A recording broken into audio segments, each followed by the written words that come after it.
Beaucoup font des promesses d'être rentiers en 6 mois, 12 mois. Ouais, non, ça, j'y crois pas non plus. Mais... Le marketing qui dit être rentier en X mois ou X années, ça marche, hein, c'est-à-dire ça attire du monde. Moi, ce que je constate, c'est que les gens ne sont pas prêts à prendre les risques. Il n'y a pas que les risques à prendre, que les gens sont pas prêts à prendre ou que les gens ne captent pas. C'est les sacrifices, le temps et le stress que ça engendre en fait. C'est quoi ton objectif? Qu'est-ce que tu veux faire avec cet argent? Est-ce que tu veux une rente immédiate? Est-ce que tu veux juste valoriser un capital? Est-ce que tu veux préparer ta retraite? Est-ce que tu veux accélérer très très fort pour être rentier à 40 ans? Tu t'imagines pas à quel point il y a des gens qui gagnaient énormément d'argent, qui gagnaient vraiment bien leur vie, qui gagnaient 10 000 balles par mois, hein, mais qui en dépensaient 11 000. Pas une question de combien tu gagnes, et c'est comment tu gères en fait.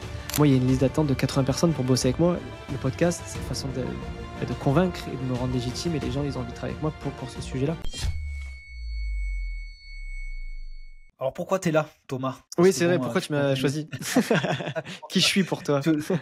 Non, en fait, si tu veux, moi, mon objectif du podcast, c'est j'aime bien avoir des gens experts, mais pas trop de marketing. Alors, je te dis pas qu'il y en a qui ne font pas du marketing, il y en a qui font du marketing, mais moi, ce que j'aime bien, c'est expliquer le monde de l'investissement. Alors, tu as une brique plutôt généraliste, hein, très clairement, mais tu as quand même fait un peu d'IMO, c'est aussi pour ça que voilà, tu es sur le podcast. Parce que le podcast du grenier, c'est vraiment de parler de tout dans le monde de l'immobilier, autant de la rénovation que de l'immobilier au sens général. Mais l'immobilier, il ne faut pas être naïf. Il est au centre d'une construction de patrimoine. Et je ne veux pas m'interdire de discuter avec des gens qui ont en tout cas une expertise ou des choses à dire dans le monde de la bourse. Nous, on travaille avec des gens dans ce milieu-là, avec plein de personnes, du monde de la gestion de patrimoine, du monde des CIF. On travaille avec ce monde-là. Et je trouve que c'est bien d'avoir un panel large et d'être OK de dire que l'immobilier n'est des fois qu'une variable dans le patrimoine d'un ménage, d'un couple. Voilà. Donc moi je te suis depuis un petit moment, hein, voilà, au fil de l'eau depuis plusieurs mois. Et effectivement, je crois que ton podcast c'est 2018, 2019 ou 2020, je sais plus. Non, 2020, ouais. Ouais, je suis pas si vieux que ça. Voilà. Mais bon, quand bien même, donc tu fais partie, c'est pas mais de la deuxième vague pour moi, parce que la première vague c'est Nouvelle École, Antoine BM, ces gens-là qui ont créé en fait vraiment de l'audience, on va dire, sur le podcast. Tu fais partie pour moi de la même génération que GDY, c'est-à-dire il s'est lancé à peu près à cette période-là. Un poil après quand même. Un an, ils sont lancés 1 ou 2 ans avant moi quand même. Ouais, mais bon, ça fait partie de la deuxième génération. Moi, je suis la 3 ou 4e puisque c'est cette année. Donc c'est pour ça que je t'ai invité et pour discuter de façon transversale de tous les sujets, découvrir la personne aussi, parce que mine de rien, même si c'est à distance, un podcast sert à ça. Donc voilà, c'est pour ça. Et puis bon, après. L'avantage du podcast, ce qui est cool, c'est que tu peux casser les barrières en discutant avec un temps long. Et puis moi, j'avais envie de te découvrir davantage la personne qui avait derrière ce podcast. On peut parler podcast, on peut parler IMO, on peut parler bourse. Avec plaisir. On parle de j'ai fait une grosse semi-intro, mais je vais te dire quand même le programme pour un peu cadrer les choses. Alors, moi, je prépare pas les podcasts. Alors, j'ai un tronc commun parce qu'à chaque fois quand je dis ça, les gens ils s'inquiètent, ils se disent où est-ce qu'on va? Mais il n'y a pas d'inquiétude, j'ai mon tronc commun et la première brique de mon tronc commun, c'est l'état civil. L'état civil, c'est quoi? C'est que je veux que les gens se présentent nom, prénom, situation maritale et la description du métier que vous faites à aujourd'hui. Et après, on déroule. Ok. Donc Thomas, c'est à toi. Ton état civil, s'il te plaît. Ok. Ah, donc t'enregistres là depuis... D'accord. Bon, on enregistre. Ouais, c'est parti. On fera des petits trucs, mais ça marche. Bah écoute, déjà Mickaël, merci beaucoup de m'avoir invité. On va commencer par là parce que c'est toujours agréable d'être invité sur les podcasts. Donc un grand merci à toi. Alors, mon état civil, je m'appelle Thomas Creton. Je suis pacsé avec ma conjointe qui est colombienne. On a 2 enfants et mon métier. Alors, c'est compliqué parce qu'en fonction de qui je parle, je dis plusieurs. Enfin, je peux tourner différemment la façon dont je fais mon métier, mais je dirais qu'aujourd'hui j'ai 3 métiers. Le premier, je dirais que c'est un créateur de contenu au sens large, donc on peut dire podcasteur, youtubeur, je sais pas, parce que maintenant j'essaie aussi de développer la chaîne YouTube, mais c'est parti d'un podcast qui s'appelle Investir Simple, que du coup tu connais, on parle d'investissement, mais bref, peu importe, voilà, je suis créateur de contenu à la base, c'est vraiment, on va dire, ce qui me fait vibrer au quotidien aujourd'hui, la création de contenu. Donc c'est un métier à part entière, parce que ça prend beaucoup de temps, tu le sais, de créer un podcast et tout ça, donc création de contenu aussi sur Instagram, LinkedIn, tout ça. Je suis aussi conseiller en investissement financier. On pourrait y revenir, mais je le fais d'une certaine façon qui est assez rare. Hein, c'est ce qu'on appelle le CIF indépendant MIF 2. Je propose c'est prévu, mon cher Thomas. C'est ça, qu'on détaille après, parce que je pense qu'il y a de quoi dire. Et voilà, je fais aussi de la formation en ligne. Voilà. formation en ligne sur tout type d'invest qui ne rentre pas dans le cadre d'une mission de CIF pour ceux qui veulent se former en autonomie. Ok, cool. Bah, il est bien prévu dans mon tronc commun de parler de ce parcours-là, bien évidemment. Mais surtout, ce qu'il faut commencer par le commencement, c'est le background. Donc, après un état civil, c'est de savoir un petit peu comment on est arrivé là. euh, Pourquoi, à un moment donné, tu t'es dit. Alors, je vais introduire cette question par une. Comme quoi, les gens, ils vont croire que comme ça, je prépare. C'est qu'en fait, j'ai vu dans ta présentation de ton site, c'est que tu as voulu fuir une certaine réalité pour atterrir là où tu en es par des longs voyages. Donc, Ouais, j'ai bien aimé cette phrase parce qu'en fait, souvent les gens, avant d'arriver sur les finances personnelles, tout ça, il y a un déclic ou en tout cas un break-even de vie qui fait qu'à un moment donné, on bascule pour changer de vie. Donc, avec cette petite intro de ça, j'aimerais comprendre le début de tout ça. ouais. Écoute, t'as bien lu mon site, bien. C'est exactement ça. En J'ai un peu gros, bossé quand même. ouais, t'as bossé, t'as bien préparé. Grosso modo, si je dois faire mon parcours, donc moi j'ai fait une école d'ingé pendant 5 ans. Je suis parti, suite à mon école d'ingé, je suis parti 1 an en Australie pour voyager parce que j'adore ça et aussi pour apprendre l'anglais. Et avant de commencer à travailler, je suis revenu d'Australie. J'ai fait 2 ans en tant qu'ingénieur. J'ai commencé, on va dire, ma vraie vie active. Mais voilà, c'était pas ma passion. En fait, dès le début, je savais que c'était pas de ma passion. Donc, dès que j'ai vu que c'était pas trop ma passion et vu que j'avais envie de voyager, j'ai mis de côté. Pour en parler, c'est parti aussi des choses dans les finances perso que j'ai déjà fait avant. J'ai mis de côté. Je me suis refait un voyage d'1 an en Amérique du Sud. Je suis revenu. Je suis arrivé à Paris en plus cette fois-ci. J'ai bossé 5 ans encore, enfin même un peu plus. Couplé à un projet de musique aussi, qui était un peu mon side project de l'époque. Et en fait, c'est au bout de, je sais pas moi, 3-4 ans après être revenu, en fait, je me suis dit, je suis un peu dans la rat race de je me fais chier au travail, donc j'économise, je fuis, je vais en voyage, je reviens, puis en fait, ça finit jamais, quoi. Ça finit jamais parce Ouais. que, comme je le dis sur le site, c'est que je fuis la réalité et je me suis rendu compte que, en fait, déjà, j'aime pas mon travail, pas se mentir. Je n'aimais pas mon travail, ça me gavait. J'étais ingénieur, c'était de la gestion de projet, tu sais, j'étais vraiment. Enfin, je sais qu'il y en a beaucoup qui se reconnaissent dans ce que je dis parce que dans mon audience aussi, il y en a beaucoup qui ont eu mon parcours où ils ont été plutôt bons élèves et qui sont intégrés des grands groupes et tout. Et puis, ils ont un bon salaire, ils sont contents, mais en réalité, leur travail n'a pas beaucoup de sens. Et je cherchais un peu une voie pour m'extraire de tout ça. Donc, comme beaucoup, je me suis intéressé à la liberté financière, donc à Ouais. l'investissement. Et j'ai commencé par l'immobilier en 2017. Et de fil en aiguille, alors je sais pas à quel point tu veux qu'on rentre dans le détail du truc, mais voilà, de fil en aiguille, je me suis vraiment passionné pour les finances personnelles, pour l'investissement, l'immobilier, la bourse, la crypto, tout un tas de trucs pour que finalement en 2020, je me rends compte que je passais mon temps en fait à faire ça, à m'occuper de ça, à gérer ça, et je me suis dit pourquoi pas tenter un side business pendant mon activité de salarié qui me faisait chier, donc ça me faisait plus plaisir pendant mes heures de taf, je commençais à créer mon site web et essayer de créer des choses et je créais mon podcast d'ailleurs en parallèle de mon travail de salarié. Et j'ai commencé avec la gestion de budget parce qu'à l'époque, voilà, j'étais passif et tout, je me sentais pas trop légitime de parler d'investissement. Et voilà, j'ai commencé comme ça à faire du coaching budgétaire et aider les gens à mieux gérer leurs finances, mieux gérer leur budget pour épargner plus, pour réaliser leur projet de vie. Donc je mettais beaucoup en avant ce que j'avais réalisé avec les voyages, le fait avec un salaire de 2000 balles, j'arrivais à économiser pendant un ou deux ans pour me faire un voyage d'1 an. Et j'expliquais un peu toutes ces stratégies-là. Et j'ai bifurqué tout doucement vers l'investissement en passant mes habilitations, puis en changeant de nom aussi, parce qu'avant je m'appelais Mon Budget Zen, je suis passé à Investir Simple depuis. Voilà, je t'ai fait un petit récap grosso modo de l'évolution de mon parcours jusqu'à aujourd'hui, même s'il y a encore bien sûr beaucoup de choses à dire. Ben, on va rentrer déjà sur le début de mon budget zen, parce que la question moi, que je me suis posée, c'est à quel je sais pas, niveau les gens ont un problème de gestion de leur argent personnel. Alors, parce que est-ce qu'il y a une réponse toute. Est-ce que tu as des grandes lignes? Parce que je me dis quand même, faire un podcast ou en tout cas de l'accompagnement sur des budgets, à quel point les gens gèrent mal leur argent? Peut-être une Ah question un c'est peu. énormément, énormément, enfin plus que tu ne le penses, Mickaël. Vraiment.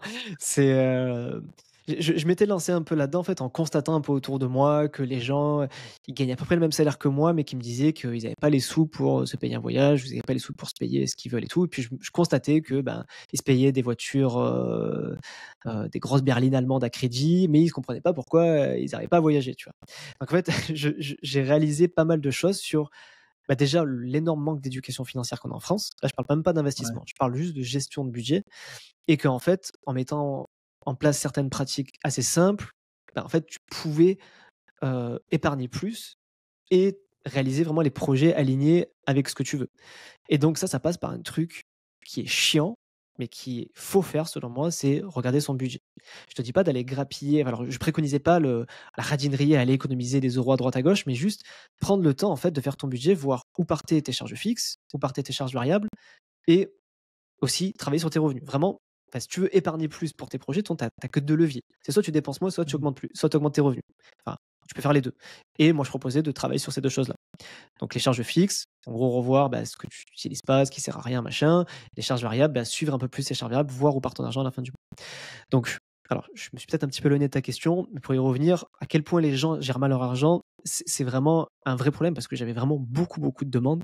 Et il y avait un peu 2 types de profils. Tu avais ceux, alors je vais être peut-être un peu cru, un peu méchant, mais tu avais ceux qui étaient un peu en galère. Ceux qui étaient un peu en galère, c'est-à-dire qui Mmh. enchaînaient découvert, crédit conso et tout, où là, il y avait vraiment un travail de fond en fait à faire et vraiment des plans d'action à faire pour vraiment sortir de cette spirale infernale qui était l'endettement. Et tu avais, on va dire, une autre catégorie de personnes ou un autre type de problème qui était je gagne bien ma vie, mais je comprends pas, il n'y a plus rien à la fin du mois. Et là, eux, ils avaient juste des mauvaises pratiques budgétaires. Ils prenaient jamais le temps de regarder où part leur argent. Ils prenaient jamais le temps de réduire leurs dépenses fixes.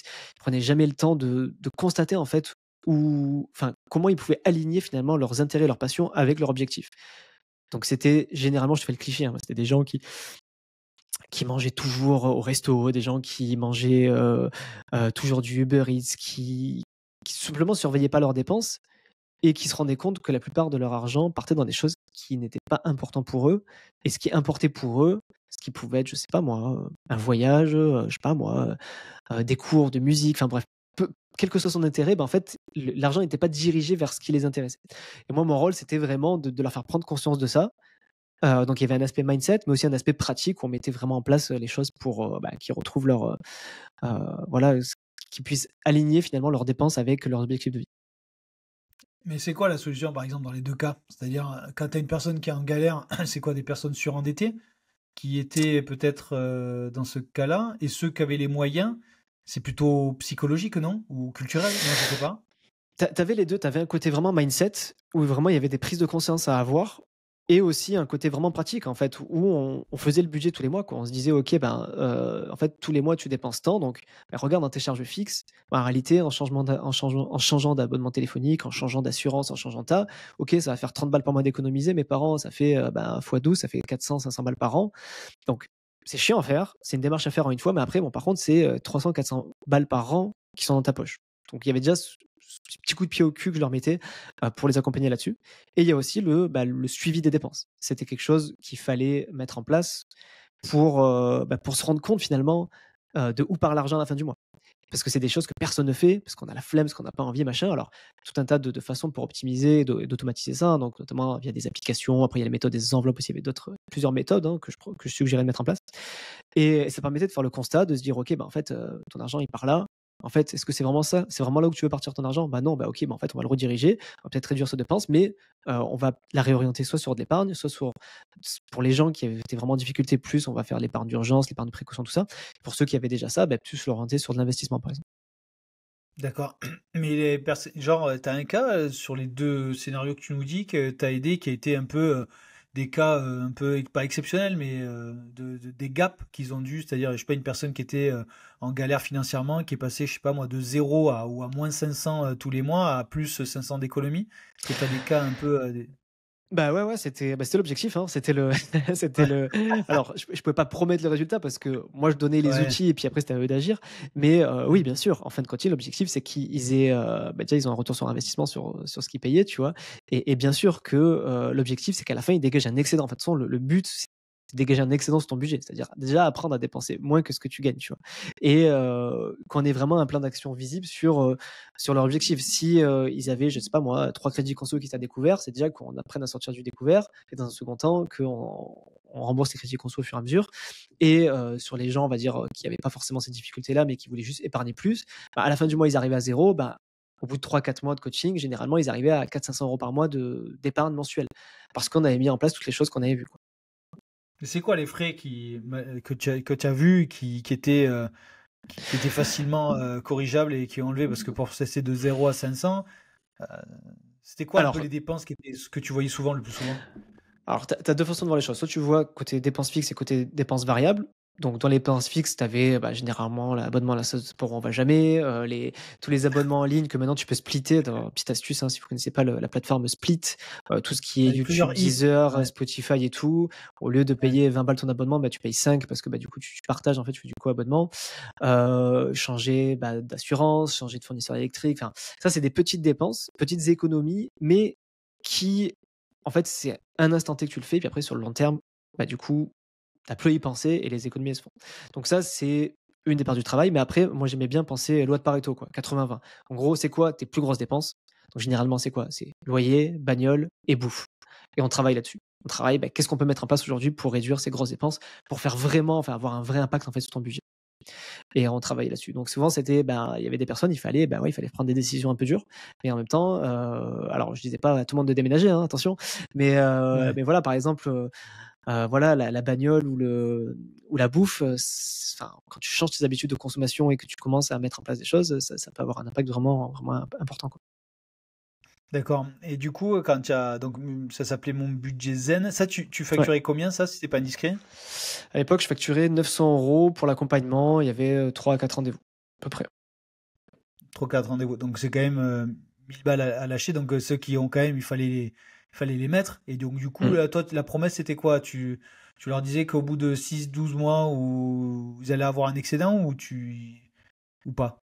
Alors, je pouvais pas faire de promesses chiffrées, hein, parce qu'encore une fois, moi, je donnais les outils, et s'ils Ouais. ils appliquaient pas, moi, je peux pas leur forcer à changer de Ah bagnole, ou ouais. je peux pas aller faire les courses à leur place, quoi. Donc, moi, je Ouais, donnais c'est les sûr. outils, je donnais la méthode, je donnais tout ce qu'il faut pour suivre un budget, toutes les stratégies à mettre en place. Je leur mettais tout dans les comptes rendus. Après, c'est aux gens d'appliquer, donc je peux pas faire de promesses chiffrées. Mais par contre, ce que je leur promettais, c'était d'atteindre leur objectif financier, quoi, ce qu'on définissait au début. Donc, sortir du découvert, je sais pas moi, épargner tant, par an, voilà, c'est des choses comme ça, quoi, qu'on visait. Parce que tu vois, je fais un parallèle parce que tu vois, on disait tout à l'heure un peu le culturel et un petit peu la gestion. Mais tu vois, là, je fais peut-être un mauvais parallèle, mais tu vois, aujourd'hui, on est en train de voter le plan de loi de finances 2025. On parle beaucoup de recettes, tu vois, Et on mais parle les pas de dépenses, on dépenses, ouais. n'en parle pas. Et le truc, Et c'est que c je me dis, attends, on est géré par des gens qui sont en train d'augmenter les revenus, mais par contre, ils se remettent pas en question pour gérer leurs dépenses. Il y a un truc, tu vois, qui est complètement. c'est intéressant ce que tu dis, parce que moi, c'est le constat que je faisais quand je faisais ça. Alors, je précise aussi aux auditeurs, hein, que je ne fais plus coaching budgétaire, au cas où il y en a qui sont intéressés. C'est plus une prestation que je fais, je préfère prévenir. Ok. Mais ça me rappelait cette époque-là où je faisais ça, parce qu'il y en a beaucoup qui me disaient, «Ouais, mais tu vas accompagner que des gens qui sont en galère et tout». Il y en avait, oui, c'est vrai. Mais tu t'imagines pas à quel point il y a des gens qui gagnaient énormément d'argent, enfin énormément, après tout est relatif, mais qui gagnaient vraiment bien leur vie. Donc j'ai eu Hmm. des clients qui gagnaient 10 000 balles par mois, hein, mais qui en dépensaient Ouais, 11 ouais, non. 000. Ouais, ça m'étonne Donc pas. en réalité, le problème, c'est pas une question de combien tu gagnes, mais c'est de comment tu gères, en fait. Parce que Ouais, c'est exactement comme avec le budget de l'État. À quoi bon augmenter les recettes si tu dépenses toujours plus, en fait? Donc ouais, c'est vrai. c'est vraiment le coup du panier percé, tu sais, du seau troué dans lequel tu rajoutes de l'eau, quoi. Et et quand je vois un petit peu la situation aujourd'hui, financière de notre pays, et surtout ce qui se dit avec le PLF 2025, ça me rappelle énormément de clients que j'ai eus qui, contrairement à ce qu'on pense, hein, c'est peut-être pas que des gens à découvert, voilà, je t'ai dit, des gens qui gagnaient, entre 5 et 10 000 par mois, mais qui avaient je sais pas combien de crédits conso, qui dépensaient énormément, en fait, qui augmentaient leur niveau de vie sans jamais regarder comment ils dépensaient, en fait. Et je disais: «Mais de toute façon, ça va, je gagne 10 000 balles par mois, j'ai pas besoin de regarder mes dépenses». Sauf que, ils se payaient la Tesla, ils se payaient, une maison immense, ils regardaient jamais rien, ils regardaient jamais leur compte, et puis ils comprenaient pas pourquoi ils s'étaient découvert, et du coup, ils s'étaient découvert, donc ils faisaient pas d'épargne, donc ils faisaient des crédits conso, et tu rentres dans une spirale infernale alors que tu gagnes beaucoup d'argent, tu vois? Et c'est le même principe. Ok. Et comment t'en es venu du coup? Pourquoi d'accord, t'as basculé, donc là tu l'as très bien dit, tu as arrêté cette prestation. Comment t'as glissé un petit peu vers l'accompagnement un peu plus de finances personnelles, si on peut dire ça comme ça? Sur Euh, sur la partie investissement, tu veux dire? mm, tout à fait. Ben, Écoute, c'est parce qu'en fait, c'était assez naturel finalement. C'est souvent l'étape 2 en fait. Souvent, la première étape, c'est remettre dans ses finances, son budget, Mmh. apprendre à épargner. Et ensuite, bah, qu'est-ce qu'on fait de cette épargne? Bah, c'est investir. Donc, c'était assez naturel. Il y avait beaucoup de clients déjà qui voulaient que je les aide aussi sur l'investissement parce que déjà, dans mon budget zen, pendant le podcast, je parlais déjà d'investissement en réalité. Donc, j'avais déjà cette fibre-là. Et puis, j'étais déjà un passionné moi depuis que j'ai commencé. Et donc voilà, j'avais ce besoin-là qui se faisait ressentir auprès de mon audience et même moi, à titre perso, ça me passionnait plus parce que le budget, on va pas se mentir, au bout d'un moment, moi, ça m'a saoulé, en fait. C'est pour ça que je dis que je fais plus cette prestation. C'est qu'au début, c'était bien, j'étais content d'accompagner les gens, machin, j'ai fait ça 2-3 ans et en fait, au bout d'un moment, bah, tu répètes quand même souvent les mêmes choses, tu as souvent les mêmes problèmes et puis tu as aussi un côté mindset tellement important où quand la personne, tu as beau lui donner tous les outils, que tu vois qu'elle agit pas, des fois, c'est un peu frustrant aussi. Donc voilà, j'ai vraiment souhaité changer de niche parce que, bah, par intérêt en fait, tout simplement parce que ça m'intéressait moins. Je perdais un peu le feu, tu vois? Que quand tu démarres un truc Ouais. et j'étais beaucoup plus animé par les d'invest. Mon audience aussi me le demandait plus et puis ça me passionnait plus tout simplement donc je me suis dirigé tout simplement vers, ce qui me passionnait plus. Et ton audience, elle t'a suivi? Elle t'a suivi là un peu Alors dans ton j'en ai perdu un paquet, hein. J'en ai perdu un paquet. eh ouais. J'en ai perdu un paquet, mais elle s'est renouvelée, puis elle a continué à grossir. Et aujourd'hui, voilà, je dirais qu'elle s'est renouvelée, quasiment à 100. Alors, c'est marrant parce que maintenant dans les commentaires ou dans les lives et tout, je vois des gens qui disent: «Ouais, moi je te connais depuis mon budget zen», donc tu sens Ouais. les vieux abonnés qui sont là, qui suivent. Mais ouais, c'est un très gros risque, hein. J'ai fait ça donc en 2022, mais 2023, je ne sais même plus, hein, ça fait 1 an et demi maintenant.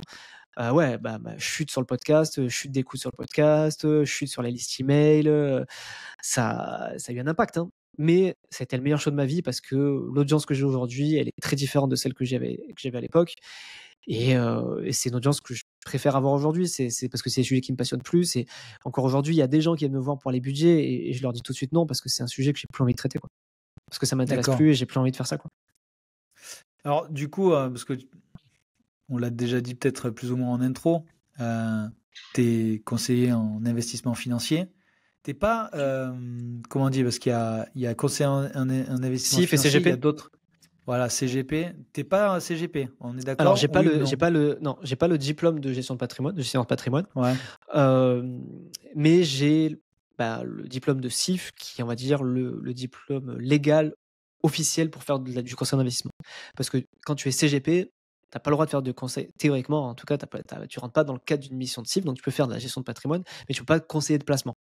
Donc ok. le CIF permet de conseiller en placement. Alors après, moi, j'ai pas la fibre, on va dire, ingénierie patrimoniale, mais que je délègue, hein, du coup, quand c'est des dossiers vraiment très, très complexes. Mais en réalité, à force d'expérience maintenant, je commence à en savoir quand même pas mal. Mais, mais en tout cas, non, j'ai pas le diplôme de CGP si c'est ta question. Ouais. Bah, nous, on le voit, on fait que de l'immobilier. Mmh. Souvent, les gens, alors souvent, quand tu as affaire à des profils plus entrepreneurial, profession libérale, la question c'est, ben, Mickaël, j'ai une société commerciale, j'ai une holding, ma femme étant perso, quel est le montage le plus adéquat qu'on peut faire? Donc bon, on n'a Mmh. pas effectivement les habilitations, mais on leur donne des pistes et on leur donne des pistes, mais s'ils veulent aller plus loin, on les redirige vers des gens Après, tu as accrédités. les experts comptables aussi, hein, enfin, dans le cas que tu dis, l'expert comptable aussi, il peut aider quoi, sur le montage. Alors, pas que, hein, avec le Alors, CGP aussi en général, hein, mais. les experts comptables, certains. Et voilà, je vais pas me faire d'ennemis chez les experts comptables. Il y en a de très très bons, mais l'expérience qu'on a, nous, c'est pas ça. C'est bon. Ok. Voilà, mais le truc, c'est que de plus en plus d'experts comptables rajoutent la brique, en tout cas gestion de patrimoine, dans leur. Mmh. Donc, ils créent carrément un service. Donc, il y en a qui sont très bons là-dedans.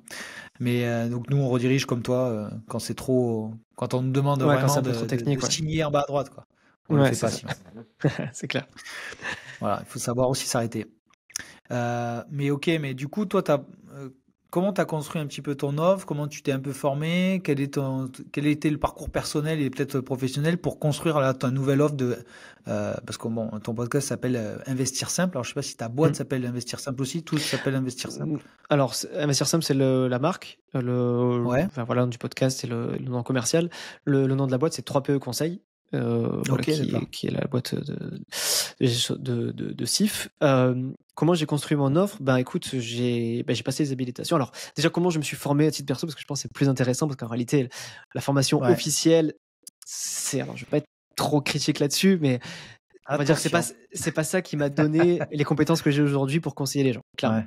C'est beau. En fait, pour commencer par ça, du coup, la formation de CIF qui dure 150 heures, plus après la certif AMF, plus après passage à l'ORIAS et tout.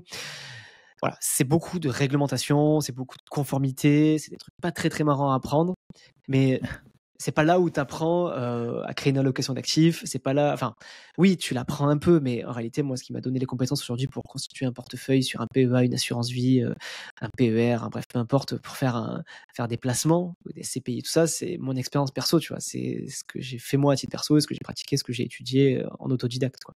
Même si, bien sûr, tu le vois dans la formation CIF, mais tu parles beaucoup plus réglementation que conseil et placement, tu vois. Donc, du coup, c'est pour ça que je vais parler plus de mon expérience perso. Donc j'ai commencé en 2017 avec l'IMO, avec un premier bien, LMNP, petit studio proche des facs de médecine à Marseille, qui était ma première expérience immobilière où, comme beaucoup de monde, je pense, j'ai fait plein de conneries, j'ai perdu beaucoup d'argent, mais enfin, j'ai limité la casse, on va dire, mais j'ai fait plein de bêtises, donc expérience très très formatrice.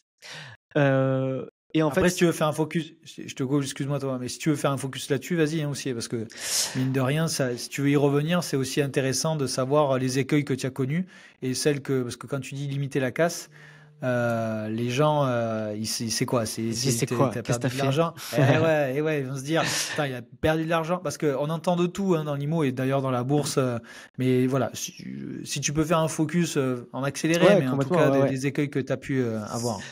Bah écoute, déjà, la première erreur, je pense, alors, ils ne seront peut-être pas d'accord avec moi, mais déjà, j'ai acheté à distance, ce que je ne conseille pas quand c'est un premier bien. Moi, j'habitais à Paris, c'était tellement cher que du coup, ben, pour être plus rentable, j'ai investi à Marseille, donc là où je suis originaire, parce que c'était près de chez mes parents, tout ça. Donc déjà, une galère pas possible faire les visites. Donc bah, voilà, pour être réactif, bah, tu dois prendre un train, ça coûte je sais pas combien. Donc bref, je te passe les détails, mais du coup, j'ai investi un peu, tu sais, au bout de 6 mois où tu galères et tout, j'ai investi un peu, voilà, bah, ce qui tombait. Donc j'ai fait une affaire pas trop mal, mais j'aurais pu faire beaucoup mieux.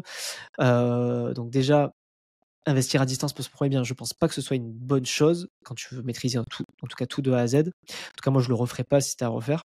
Deuxième chose, c'est que l'appart était en état correct, mais il méritait clairement, bah, voilà, de la réno. Donc, genre, c'était du simple vitrage, c'était un vieux carrelage. Alors, il était propre, hein, il était bien placé et tout, donc je sais qu'il allait se louer, donc je l'ai loué direct en l'état.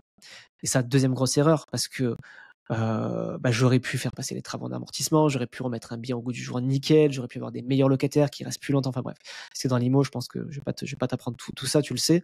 Mais ça, c'était une première grosse erreur parce que ben, première location, ça se passe bien.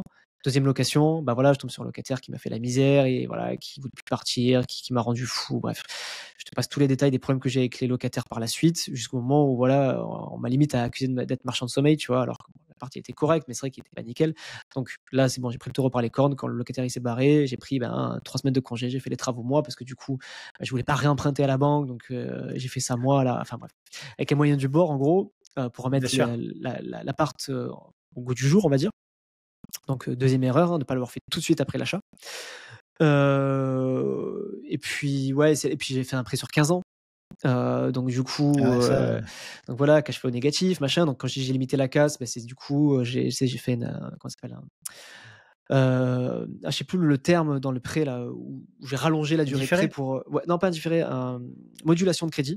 Donc en gros, j'ai baissé les Ouais, mensualités en augmentant la durée pour bah, du coup ne plus être à cash flow négatif, mais au moins être pile autofinancé. Et puis limiter la casse parce que voilà, j'ai fini par faire les travaux moi-même entre deux locataires en prenant sur mes congés. Pour que, au final, bah, malgré tout ça, beaucoup de turnover sur cet appart, parce que je me suis rendu compte que, alors ça, pour le coup, c'est vraiment pas de cul, hein, mais les voisins du dessus, c'était une catastrophe, en fait, très très mal isolé. Et en fait, tous les locataires, ils restaient toujours 6 mois ou un an, même quand j'avais tout refait, parce qu'en fait, ils me disaient que c'était insupportable à cause des locataires du dessus, en fait, parce que ouais. trop de bruit et machin. Et donc, au bout d'un moment, j'ai craqué, je l'ai vendu l'année dernière d'ailleurs. Je l'ai quand même gardé 7 ans, j'ai quand même fait une jolie plus-value, j'ai récupéré, je l'avais acheté 79 000, j'ai revendu 115 000, donc j'ai quand même fait une jolie plus-value, tu vois, pour un premier bien sur lequel j'ai fait plein de conneries. Donc, j'ai quand même récupéré un ticket de 60 000. Donc, pour un bien où j'ai fait plein de conneries, je m'en sors bien. Très bien, je trouve. J'aurais pu faire beaucoup mieux, c'est sûr. Mais voilà, j'ai récupéré ce ticket-là, sur lequel, bah, d'ailleurs, je suis en train de faire mon nouveau projet IMO, dont on pourra parler tout à l'heure si tu veux. Mais voilà, première expérience, donc très formatrice sur bah, des choses que je ne referai pas et que je n'ai pas refait du coup par la suite. D'accord. Donc du coup, ça c'est la première expérience en immobilier. Et après, tu t'es formé sur la bourse. Bah, la bourse, j'imagine, c'est pas. Alors, moi, je suis pas très bourse, mais c'est plus facile, parce que là, c'est peut-être plus bureau, ou en tout cas Alors passer ouais, des ordres, ou en tout cas. on va dire que la bourse, c'est l'avantage qu'il y a, comme tu dis, c'est que tu peux le faire déjà derrière ton écran. T'as pas le coût Ah de la ouais. distance, t'as pas passé devant les notaires, la banque. Enfin bref, c'est quand même beaucoup moins chronophage. Et surtout quand tu fais des conneries, c'est bien parce que tu peux faire les conneries avec peu d'argent. Et j'en ai fait des conneries, comme beaucoup de monde qui se lance en bourse. J'ai moi aussi acheter des biotech, des small caps, donc en gros des petites capitalisations qui sont très volatiles et qui sont beaucoup plus risquées. J'ai voulu chercher l'action pépite qui va faire x10 ou que ton pote qui n'y connaît rien te dit ouais il faut acheter ça machin. J'ai fait toutes les conneries aussi du monde avant de me former, de comprendre que non je ne suis pas plus intelligent que le marché et que je pense aujourd'hui que pour la grande majorité des investisseurs suivre passivement le marché avec des ETF reste la meilleure solution. Même pour moi, à titre perso, qui suis un passionné et qui passe mon temps à parler de ça, je me force à avoir une majorité de mon portefeuille en ETF. J'ai encore des actions individuelles parce que voilà, je suis un passionné, même si j'ai des stratégies Tu beaucoup veux plus jouer. robustes qu'avant. Ouais, c'est la partie un peu que j'appelle la partie bac à sable en fait. Tu vois, la partie où Ouais. tu t'autorises en fait à essayer de faire mieux que le marché, même si j'ai l'humilité de me dire que je n'y arriverai pas, mais je le fais pour un peu l'ego, un peu pour la passion, un peu pour l'envie, un peu pour le jeu aussi. C'est toujours cool d'acheter une boîte que tu as analysée, que tu aimes bien, sur laquelle tu es consommateur aussi, et pour la soutenir aussi. Mais je suis très conscient que les risques sont pas les mêmes et je suis très conscient que battre le marché, c'est très compliqué, sur le long terme en tout cas. Donc je le fais en connaissance de cause aujourd'hui parce que je considère que c'est très compliqué de battre le marché. Ok. Donc Mais voilà, tu après conseilles aussi. j'ai. Ouais, pardon.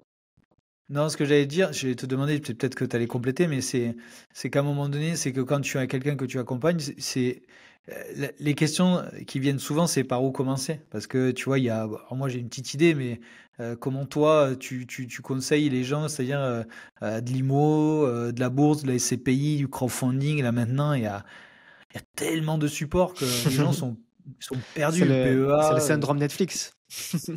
Syndrome Et Netflix, ouais, c'est exactement, un c'est vrai. client, il y a pas mal de clients qui viennent me voir en me disant ça, et même me disent: «Je te suis, j'écoute tous tes épisodes, mais tu parles de tellement de choses, je sais même pas par où commencer». Eh ouais. Donc en réalité, je pense il faut commencer par le commencement déjà. Et alors là, on rentre plus dans le cadre, d'une mission de CIF, hein. C'est en gros, que veux-tu? C'est quoi ton objectif, en fait? Si tu as de l'argent à placer ou quoi, c'est quoi ton objectif? Qu'est-ce que tu veux faire avec cet argent? Est-ce que tu veux une rente immédiate? Est-ce que tu veux juste valoriser un capital? Est-ce que tu veux préparer ta retraite? Est-ce que tu veux une retraite anticipée? Est-ce que tu veux accélérer très, très fort pour être, rentier à 40 ans? Enfin, du moins espérer l'être. Donc en fonction de tout ça, c'est pas du tout les mêmes placements qui vont être conseillés. Moi, ce que je dis Et qu'est- toujours, Qu'est-ce c'est que ouais, dis-moi? Ouais, pardon, non, termine ta phrase, après parce que ça Ouais. va trop vite, moi. Pardon, je débite un petit peu. N'hésite pas d'ailleurs à me ralentir, mais Non, non, vas-y. hem, ce que je dis souvent, alors là, j'allais te dire la solution parce que je sais qu'il y a beaucoup de gens qui veulent être, rentiers rapidement ou libres financièrement rapidement. Ce que je dis tout le temps, en fait, c'est que la solution magique, si tu veux être rentier rapidement, c'est l'immobilier. Je pense qu'il y a pas mieux aujourd'hui quand tu pars de zéro. Je dis pas que c'est simple, je dis pas que je le fais parce que je l'ai même pas fait moi à titre perso et je vais te dire pourquoi d'ailleurs. En fait, j'ai envie de dire, je connais la formule magique pour être libre financièrement rapidement parce que j'ai interviewé plein de gens dans mon podcast qui l'ont fait. Je sais comment faire, mais je sais ce que ça implique en termes de temps, d'énergie, de stress, que moi aujourd'hui, je suis pas prêt à faire ce sacrifice-là. Mais concrètement, et je pense pas à toi que je vais l'apprendre parce que tu fais un podcast sur l'immobilier et je pense que les gens qui t'écoutent le savent aussi, voilà, c'est faire de l'immobilier en mode très très énervé, chercher des bonnes affaires, rénover, exploiter, chercher des gros rendements. Donc après, voilà, idéalement diviser, idéalement faire du Airbnb pour booster les rendements, enchaîner les projets, travailler sur ta capacité d'endettement, éventuellement s'associer, enfin créer des SCI, tout ça. Bref, sur le papier, tu vois, c'est le truc. Je ne vais pas dire qu'il n'est pas compliqué à comprendre, mais en gros, c'est enchaîner les projets rentables pour pouvoir, voilà, dégager du cash flow et enchaîner, emprunter, faire beaucoup d'immobilier physique. Mais ça demande énormément de temps, d'énergie, aussi les revenus qui suivent pour que la banque continue à te prêter. Vas-y, je te laisse Alors, peut-être intervenir à ce moment-là, parce je que me là, c'est permets ton juste domaine en de. plus. Alors, je suis d'accord avec toi.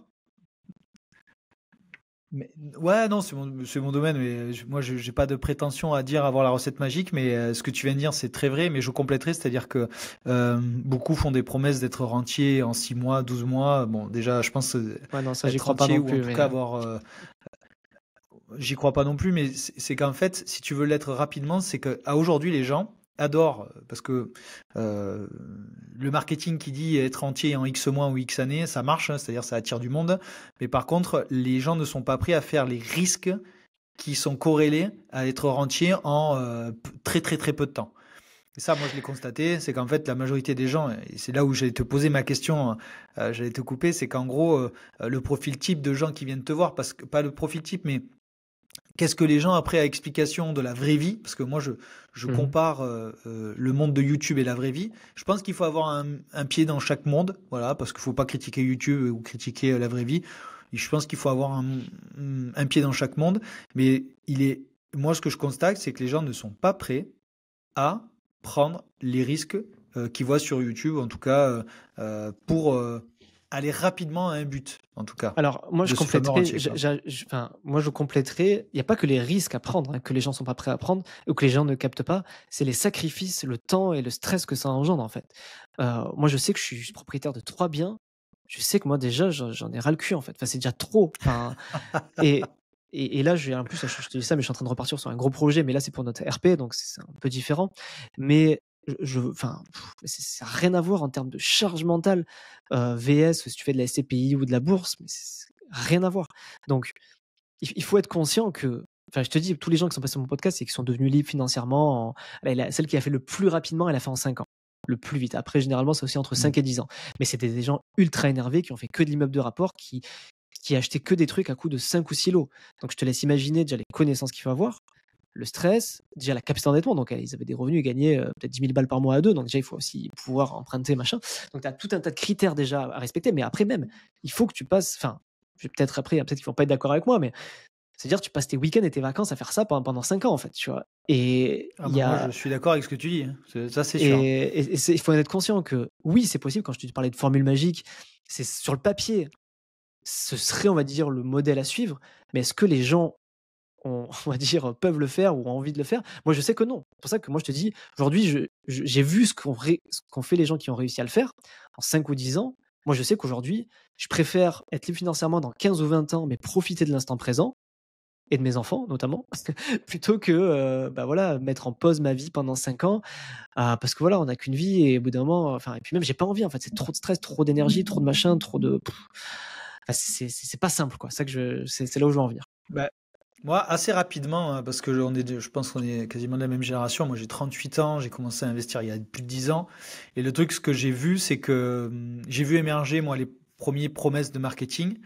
Et de suite, je me suis jamais reconnu là-dedans. Alors, j'ai fait certaines choses. J'ai acheté des formations, assisté à des séminaires, mais de l'ancien monde. C'est-à-dire, il y a des gens qui existent même plus. Et il y en a qui réémergent des années après. Et moi, Ouais. depuis que je suis à mon compte depuis 3 4 ans, là, du coup, je suis revenu dans ce YouTube game ou Mmh. en tout cas, tu es un peu plus identifié. Et la différence que je vois énormément, c'est le marketing qu'il y a tout autour. Je le critique pas parce que j'en fais un peu, mais moi j'aime bien parler de marketing pragmatique et je pense que c'est ça qu'il faut faire, hein, c'est-à-dire et ne pas dire trop être mensonger dans son discours parce que l'immobilier, tu as beaucoup d'erreurs qui coûtent cher. Moi, je déplore énormément la hype du marchand de biens qu'il y a aujourd'hui. Il y a des gens brillants qui commencent, qui arrivent de suite. Et si tu commences pas par du locatif, ne te lance pas en marchand. T'as pas les rouages, le vocabulaire, le réseau. Bon, bref, C'est j'en clair. passe et des meilleurs. Et donc, moi, je trouve ça, voilà, en fait, il faut donner de l'info. Il faut des gens qui arrivent à insuffler ça et ne pas mentir. 5 ans, c'est largement faisable, oui, mais tu l'as très bien exposé. Ça demande beaucoup de charge mentale ou ce fameux taux d'emmerde que je dis souvent. Tu veux un taux Exactement. d'emmerde de 0 à 10. Si tu vas à 1, tu réussiras pas à grand-chose. Par contre, moi j'avais une thèse. En fait, souvent les gens, je leur dis, c'est quoi votre thèse d'investissement? Alors nous, on fait que l'IMO, donc c'est peut-être plus facile. Et moi, j'avais une thèse quand j'étais salarié de faire un invest par an. Donc quand j'en ai fait plusieurs, Mmh. mais du coup, j'ai pas été attiré par les sirènes du marketing un peu paillettes. C'est-à-dire, Mmh. j'ai fait mon truc de mon chemin, tranquille. J'ai fait beaucoup moins que certains, mais j'ai fait beaucoup plus que d'autres. Donc, et je Mmh. pense qu'il faut arriver à s'assumer là-dessus. Et ça, c'est pas Ouais. évident quand tu as 20-25 ans et que tu vois que l'autre, il a fait en 6 mois, ou en tout cas, il fait la promesse du 6 mois. Je peux comprendre que le marketing paillette, quand tu le regardes un peu trop, bah, tu sois dégoûté, quoi. C'est ça, et puis je suis complètement d'accord avec toi dans le sens où on a toujours tendance à se comparer en fait. Et des fois à culpabiliser en se disant ouais, mais j'ai 40 ans, moi j'ai encore rien fait, puis lui, regarde, il a 25 ans, il a déjà 15 lots. Mais en réalité, on s'en fout quoi. Je pense qu'il faut aller à son rythme aussi, en fonction de ses envies, de ses besoins. Et moi j'ai ressenti un peu ce que tu dis, surtout quand moi j'interviewais des gens qui étaient des machines de guerre et tout. Et moi, j'ai ce sentiment de culpabilité, même des fois d'illégitimité, en me disant, bah attends, moi, en plus, je fais du conseil d'investissement et j'ai que 3 biens. Qui je suis, tu vois. En réalité, bah, maintenant, j'assume totalement. Moi, j'assume totalement le fait que je suis pas un pro de l'IMO. J'en fais à mon rythme, meublé, non propre. J'ai pas fait de SCI. Je me sens pas légitime à conseiller des gens à faire du SCI et j'assume totalement. Et je sais pourquoi, parce que ce que je disais tout à l'heure, j'ai pas aujourd'hui envie de passer tout ce temps lié aux emmerdes liées à l'IMO. Et j'assume totalement. Et les gens qui viennent me Ah, voir pour du conseil, ils viennent pas me voir pour de l'IMO, tu vois. ouais, mais c'est plus. Alors, je pense qu'ils viennent pas te voir parce que t'es là, tu as construit ta communauté sur un côté, je veux dire, une offre transversale. Et je pense que voilà, c'est comme ça. Mais tu vois, moi, je dis souvent, alors je reviens sur la brique IMO, mais euh, nous, on est confronté à pas mal de concurrence directe et indirecte, mais celle qui est directe, c'est le Pinel. Le Pinel, l'investissement dans le neuf. Et donc, moi, c'est pas pour faire un focus sur moi, mais moi, j'ai bossé dans ce monde-là pendant 10 ans, en tout cas, de près ou de loin. Et je disais souvent aux gens, parce qu'ils me disaient, mais Mickaël, pourquoi tu investis dans l'ancien et tu fais pas de pinage? Je dis, bah, moi, j'ai payé beaucoup d'impôts et j'ai continué à les payer parce que quand j'ai fait le constat, c'est que quand je posais la question à des conseillers en gestion de patrimoine ou en tout cas à des vendeurs d'appartements neufs, je dis, mais t'as investi toi en Pinel? Ah non, Ah bah non. ah non, Bizarre ça, hein. ah non, Par contre, ah tu leur non. as demandé combien ils gagnaient quand ils vendaient un Pinel? Ben, alors je travaillais un petit peu dans ce monde-là, donc du coup je savais déjà cette réponse, mais moi ça me dérangeait pas qu'ils gagnaient leur argent. Franchement, j'ai pas de problème avec ça. Mais par contre, tu vois la question de tout à l'heure, les écueils que je t'ai posés, c'est ça qu'on veut savoir. C'est quoi l'envers du décor? C'est quoi? Raconte-moi Mhm. le pire, le moins pire, le côté positif, le côté négatif. Délivre-moi. Et le problème c'est qu'à cette question, alors après je fais un focus sur le Pinel, mais il y a pas, on dit souvent il y a des bons Pinel, oui, mais c'est 5%, c'est 5%, et la majeure partie c'est pas trop ça. Mais il y en avait des bons, voilà. Il y avait des bons. Mais du coup, en fait, la question que je dis souvent aux gens, je dis, mais ok, je suis confronté au Pinel, je suis en concurrence avec le Pinel. Ben vas-y, pose-lui la question, est-ce qu'il a déjà investi et puis qu'il donne des chiffres. Moi, je donne souvent l'histoire d'un copain, il m'a dit, Mickaël, voilà, j'aimerais investir dans l'immobilier. Je dis, ok, ouais, mais on m'a proposé ça, je paye un peu d'impôts. Je dis, écoute, ok, je viens à ton rendez-vous. Donc, je suis là au rendez-vous avec mon collègue et il s'est avéré que j'ai dit au gars, je dis, mais écoutez, on met les chiffres plus c'est moi et on fait plus c'est moi. Et j'ai pas parlé de mon Mhm. métier, hein, j'ai rien dit. Ah ouais. Voilà. Et en fait, il s'est avéré, et je dis, écoute, et mon collègue, pas qu'il me croyait pas, il était sceptique. Ben, c'est normal, la force d'un commercial, c'est de convaincre. Donc le mec, il était convaincu. Je dis, écoute, c'est simple. Je dis, on va manger un morceau. Si cette personne revient vers toi dans, je sais pas, 7 à 10 jours, et qu'elle revient vers toi, et qu'elle te rappelle, ça veut dire que j'aurais eu tort sur la personne. Plus de son, plus Plus d'image d'image, ouais. voilà. Donc, voilà. Donc, c'est pour un peu compléter sur la brique immobilière qu'en fait, il faut s'adresser aux personnes qui ont fait. Donc, toi, dans l'immobilier, tu as fait. Ouais, tu as fait 3 lots ou 3 expériences. Et tu as déjà fait bien plus que certains. Et après, j'imagine en bourse, tu vois, moi, en bourse, j'en fais pas beaucoup. C'est pas mon domaine. Mhm. Mais il y a forcément cette légitimité-là. Ouais, complètement. Et ouais, et puis du coup, après, et puis même, tu vois, je vais faire. Alors, je fais une mini pub, même si c'est pas du tout mon objectif, mais tu vois, par exemple, j'ai une formation en IMO, et clairement, moi, tu vois, ma promesse de ma formation, c'est je t'aide à acheter ton premier bien quand tu démarres, tu vois. Et c'est que Ouais. non pro, machin, LMNP. Je dis tout de suite, si tu veux faire de l'essayer de la division du marchand de biens ou être entier en 5 ans, c'est pas moi qu'il faut voir, quoi. Moi, je suis là vraiment pour ceux qui veulent y aller en mode tranquille et qui veulent faire comme moi, c'est-à-dire un petit truc. On vise l'autofinancement, un peu de cash flow, mais c'est tout, quoi, tu vois. Et j'ai pas fait plus, tu vois. Donc pourquoi j'expliquerai aux gens comment faire plus, quoi, tu vois. Enfin, j'essaie d'être aligné avec mon expérience aussi là-dessus, quoi. Ouais, non, mais je pense que tu as raison. Mais tu vois, pour revenir à tes offres, il y a une offre, moi, tu vois, pour faire le parallèle qui m'a beaucoup plu là quand j'ai préparé le podcast, qui m'a beaucoup parlé parce que je suis père de famille comme toi. C'est InvestiKid. Ouais, Et je trouve qu'en fait, bah, bizarrement, alors, je sais pas si c'est fait exprès, mais c'est la première qui est mise, si tu veux, bah, c'est la dernière que j'ai sur sortie, ton. c'est pour ça.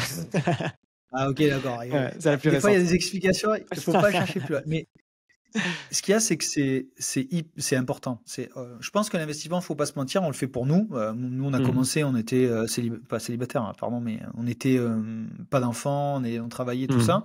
Donc tu le fais aussi pour toi, pour construire du patrimoine. Mais quand les enfants arrivent, tu te dis merde, ok, je galère, c'est pas que je galère, mais je charbonne à investir, à travailler dans le monde de salariat. Mais quand tu as les enfants, c'est pas pareil. Donc j'aimerais un petit peu, peut-être que tu finisses un petit peu, peut-être les différentes offres que tu proposes pour accompagner les gens, mais faire un focus sur ça et comment tu accompagnes justement les familles, ou en tout cas, Mhm. comment tu amènes ça pour faire investir pour leurs enfants, quoi.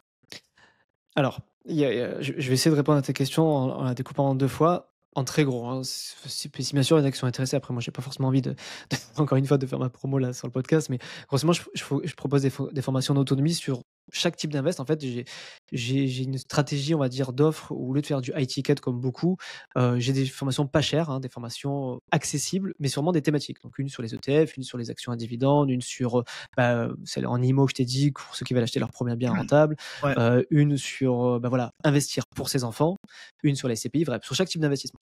Après, heu, après il y a l'accompagnement personnalisé et là, on en vient aussi donc tu vois, c'est pour ça que alors je suis peut-être pas sûr aussi d'avoir compris ta question, mais tu vois, par exemple, sur InvestiKids, par exemple, c'est ceux qui veulent apprendre à investir pour leurs enfants, mais en autonomie. C'est-à-dire que moi, je donne tout ce qu'il faut. C'est une formation préenregistrée, hein, que je donne toutes les bases structurées.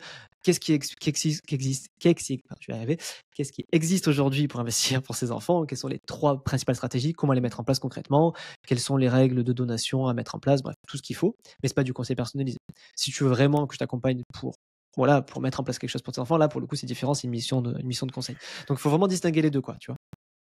Non, mais après, j'ai précisé ma question. Mais en fait, si tu veux, là, c'est pas de la promo ou de l'autopromo ou quoi, c'est qu'en fait, à un moment donné, Thomas Créton, j'ai tué sur le grenier pour que les gens voient la manière que tu as d'accompagner les gens. Donc, oui, on parle de tes produits, c'est normal. Tu as sorti des produits, il n'y a pas de mal à dire que voilà, que tu as des offres pour accompagner les gens. Mais ma question, si je la précise, c'est qu'en fait, c'est voilà, de connaître ta manière d'accompagner une personne qui arrive. Tu disais pour être entier, en tout cas, si tu veux maximiser tes chances d'être entier le plus rapidement possible, tu penses que c'est immobilier. Du coup, à quel moment vient la bourse? À quel moment vient le crowdfunding? À quel moment vient la SCPI? Comment, voilà, ta manière d'accompagner les gens? Et c'est vrai que j'ai fait un petit focus sur InvestiKid parce que moi, ça me parle, je suis père de famille, donc c'est en gros de dire aux parents, ok, vous voulez investir pour vos enfants, telle manière, avec peut-être Mmh. du côté donation, succession que tu as précisé tout à l'heure. Donc c'est la manière d'accompagner les gens, ta manière, à la Thomas Créton. Ouais. Ben, écoute, on va revenir à ce qu'on disait tout à l'heure. On commence déjà par définir les objectifs. Pourquoi tu veux placer de l'argent? Je sais pas moi, aujourd'hui, tu as un patrimoine de 100 000 ou tu as 100 000 de liquidité à placer. Qu'est-ce qu'on en fait, quoi? C'est quoi l'objectif? En fonction de l'objectif, ben, moi, je les redirige. Alors, généralement, on exclut l'immobilier physique parce qu'encore une fois, j'accompagne pas sur l'immobilier physique parce que pour moi, c'est vraiment enfin, je peux donner des tips sur, voilà, la mise en place, l'optimisation fiscale en parlant d'LMNP, DCI, des choses comme ça, mais je vais pas accompagner sur un projet de A à Z, trouver la bonne affaire, mettre en place le locataire. Enfin, c'est tellement à part que moi, ça, je fais pas. Généralement, ils le font eux-mêmes. Moi, je leur donne 2-3 tips, mais on va plutôt travailler sur la partie financière, donc sur la partie Ok. placement.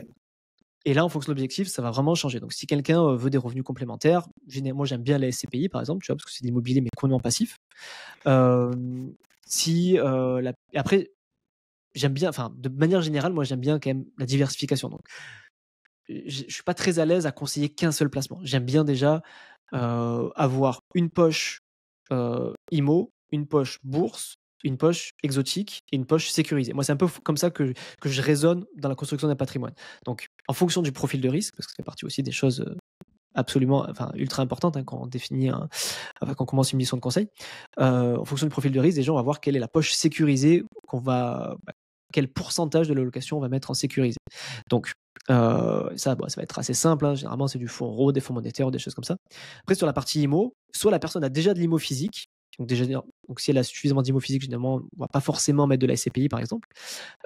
Et après, sur la partie bourse, là, on va travailler sur un portefeuille d'actions, d'ETF, des choses comme ça.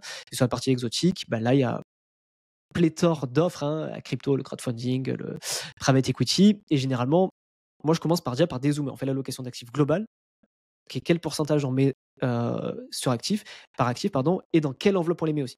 Parce qu'il y a aussi ce sujet-là, tu vois, de PEA, d'assurance vie, parce que ça peut paraître un peu confus, mais moi, j'aime bien utiliser les enveloppes pour leur utilité. Je vais pas aller te mettre, par exemple, tout ce qui va être bourse, on va généralement privilégier le PEA, parce que c'est aujourd'hui, selon moi, la meilleure enveloppe et fiscal et au niveau frais. Donc, on va plutôt se concentrer là-dessus.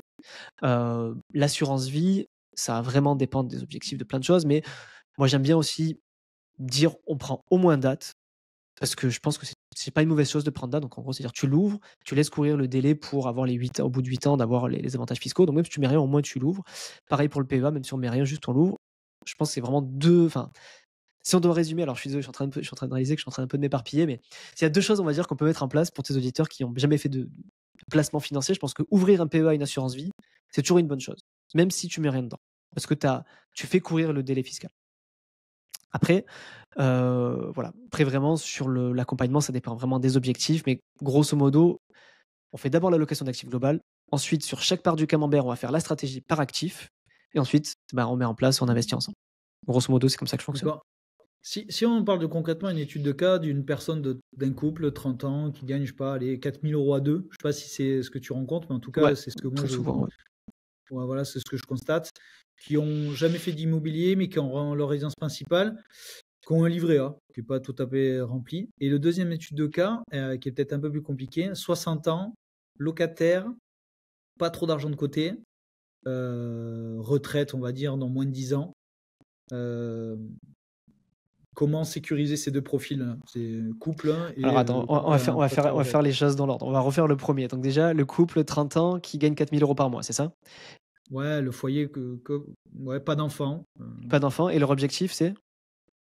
Leur objectif, c'est de, allez, on va dire un truc un peu plus, mais construire du patrimoine et ne pas faire les erreurs de leurs parents, c'est-à-dire de ne pas avoir capitalisé sur du patrimoine et faire les choses intelligemment sur une durée jusqu'à leur retraite. C'est pas des profils marketing paillettes ou YouTube, hein, c'est des profils vraie vie qui veulent pas que ça leur coûte trop non plus par mois, mais que ça les bloque pas pour des futurs investissements physiques, par exemple. Ok. Moi, j'aime bien commencer déjà par demander est-ce qu'ils ont envie de faire de l'IMO? C'est con, mais est-ce que tu as le temps, l'énergie pour faire de l'IMO? Si oui, est-ce que tu as la capacité d'endettement? Si oui, essaye de faire de l'IMO parce que ça te fera construire du patrimoine en allant vite. Donc ça peut être déjà une branche. Sinon, on focus tout sur l'autre branche. C'est est-ce que tu as de la capacité d'endettement? Si oui, on peut faire du levier avec de la SCPI. C'est quelque chose qu'on peut creuser parce que même de rien, tu vois, je pense que l'effet de levier, c'est quand même quelque chose qu'il faut toujours creuser parce que c'est ce qui permet d'aller plus vite. Et ça, c'est vraiment un peu sur la partie IMO. Et après, sur la partie financière, voilà, on fait un peu ce que j'ai dit, on regarde le profil de risque. Et généralement, je vais faire une allocation. Au moins, je vais leur proposer un portefeuille boursier qu'on va mettre en place sur un PEA, généralement. Ça dépend encore une fois des objectifs, de la situation fiscale et des compagnies. Et après, généralement, je vais leur proposer des SCPI si voilà, c'est cohérent avec leur profil, s'il y a du levier possible, ou même s'il n'y en a pas, mais s'ils sont OK pour voilà, générer des revenus passifs immédiats ou pas. Hein. Et après, je leur propose aussi voilà, les autres types d'investissements exotiques qu'ils peuvent mettre en place aussi régulièrement, si bien sûr leur profil de risque le permet, et si l'investissement aussi leur parle, parce que je ne vais pas forcément dire d'aller sur le Bitcoin si la personne ne comprend pas ce que c'est une crypto. Quoi, tu vois. D'accord. Et sur le deuxième type de profil, 60 ans, presque à la retraite, 10 ans, locataire, Alors, pas ça dépend. forcément Est-ce que d'épargne. c'est une épargne mensuelle? Est-ce que c'est un capital à replacer? Tu vois, ça dépend aussi de. Est-ce que c'est un patrimoine aujourd'hui qu'il a et qui doit lui générer une rente? Est-ce que c'est une épargne mensuelle? Est-ce qu'il a déjà du patrimoine? Ça dépend aussi de ça, quoi. Pas de patrimoine, mais juste être plus confort à la retraite. Si elle a pas de patrimoine, ça va être compliqué, tu vois. Tu vois, je peux pas faire de magie. Hein. S'il a zéro de patrimoine, je vais avoir du mal à lui générer des revenus passifs, quoi. Donc ça, c'est un peu plus compliqué. Si on part vraiment d'une stratégie de zéro et qu'il est proche de la retraite et qu'il a une épargne mensuelle, forcément, généralement, on va prendre moins de risques parce qu'on va essayer d'avoir on va essayer plutôt de sécuriser le capital. Mais généralement, ceux qui ont plutôt la soixantaine, généralement, ils ont déjà quand même construit quelque chose. Donc là, soit on va voir pour transformer le patrimoine en rente viagère ou en revenu passif. Hein. Donc, il y a plein de solutions qui existent. Hein. Par exemple, tu as les CP en nue propriété qui marchent très très bien, tu vois, parce que les CP en nue propriété, ça te permet on va dire d'acheter des parts à un prix décoté, de ne pas percevoir les loyers pendant le temps que tu es encore actif, et à la retraite, du coup, tu récupères la pleine propriété, tu touches tes revenus passifs qui viennent un peu compléter les revenus que tu perds à la retraite. Donc ça, c'est un truc qui marche très bien quand tu as quelqu'un qui est proche de la retraite, et surtout quand ils ont des TMI supérieurs à 30%. Ça peut être une stratégie, mais encore faut-il qu'il ait le cash pour investir aussi en SCPI. C'est pour ça que je te demande s'il a du patrimoine à placer. Bon, c'est une des stratégies, après il y en a plein d'autres, mais grosso modo, sur quelqu'un qui a la soixantaine, généralement, on va aller sur des investissements moins risqués. Tu vois, il y a quand même peu de chances que je l'oriente vers un PEA et une stratégie ETF, par exemple. Tu vois, ça aura moins de sens que quelqu'un qui a 30 ans, par exemple. Ouais, non, mais carrément. Mais du coup, c'est quoi un peu les profils majeurs que tu vois arriver ou qui viennent faire appel Plutôt le justement premier, à des services plutôt comme le tien? plutôt le Ouais, premier profil, généralement entre 30 et 40 ans. Soit ils ont du cash, enfin beaucoup du cash qui dort. Ils ont en moyenne entre 100 et 500 000, soit de la vente d'un appart, soit d'un héritage, ou soit tout simplement ils ont fait les écureuils pendant un moment et puis ils ouais. comprennent que l'inflation les ronge et qu'il faut préparer la retraite. Et puis voilà, on met en place une stratégie sur cette base-là, quoi, en fonction, voilà, encore une fois, des objectifs, du profil de risque, parce que tu vois, c'est compliqué de te dire en gros d'avoir une stratégie globale pour tous, parce que ça dépend de toutes les situations. Ouais, non. Mais voilà, on fait les choses dans l'ordre, objectif, profil de risque, et en fonction de ça, on met en place. Mais généralement, voilà, j'aime bien raisonner en termes d'allocation d'actifs, zoomer par classe d'actifs, faire la stratégie et utiliser les enveloppes pour leur vraie utilité. Donc, et c'est là où tu vois, je pense que prendre un CIF indépendant qui fait payer de l'honoraire et qui prend pas d'autocommission a tout son sens, parce que moi, je suis pas rémunéré sur le produit, je suis rémunéré que avec les honoraires, et c'est ce que je pense qui fait la force. Alors, je parle de moi, mais il n'y a pas que moi qui existe en CIF indépendant MIF2. Il n'y en a pas beaucoup, mais il y a pas que moi. Euh, Parce que c'est un truc, moi, qui aujourd'hui, enfin, j'alerte, on va dire, les épargnants là-dessus, que les CGP traditionnels, hein, qui représentent 95% des CGP CIF actuels, ils sont rémunérés à rétrocommission. Donc généralement, on va t'orienter vers des assurances vie avec des frais de versement, des frais de gestion. Dedans, on met des fonds d'investissement qui sont aussi très chargés en frais. Ce qu'il faut savoir, hein, c'est que les CGP récupèrent une part de tous ces frais, en fait. Donc eux, ça leur fait un récurrent, un revenu passif. Et du coup, c'est de la performance qui est en moins pour les épargnants. Donc, je dis pas qu'ils sont tous comme ça, bien sûr, il y en a plein qui ont une vision beaucoup plus globale et qui proposent aussi d'autres choses. Mais je pense que ce qui est intéressant de partager à ton audience, c'est de se renseigner de comment est rémunéré le conseiller. Est-ce qu'il est rémunéré en rétrocommission? Est-ce qu'il propose que de l'assurance vie? Bah, si tel est le cas, moi je lui dis attention, parce que l'assurance vie, c'est là où il y a le plus de frais et c'est là où le conseiller se rémunère le plus.